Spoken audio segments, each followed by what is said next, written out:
Il est certain que ce jugement est à l'image même du désarroi des juges. Combien sont-ils ceux qui se sont préoccupés d'aider ces femmes dans leur détresse ?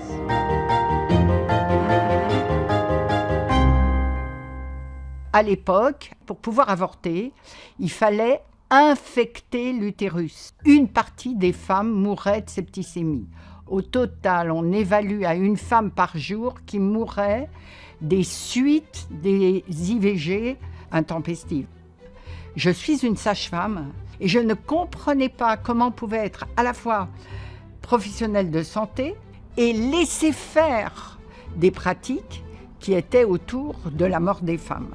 Je suis rentrée dans le MLAC, c'est le mouvement de libération de l'avortement et de la contraception qui a été créé en 1973. On arrivait chez la femme avec une malle où il y avait le contenu de notre matériel et on faisait les avortements les uns derrière les autres. Grâce à la méthode Karman, qui était la méthode d'aspiration, il n'y avait plus de morts dues aux avortements. Pourquoi moi je me suis engagée dans l'avortement ?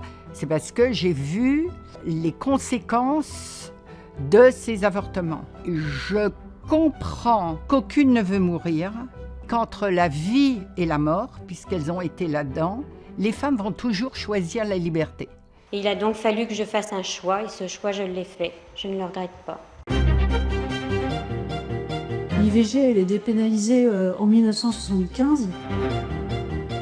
En 1975, on décide de prendre en charge le montant des IVG pour nos adhérentes et les frais de transport qui peuvent être utiles à nos adhérentes pour avoir accès à ces IVG.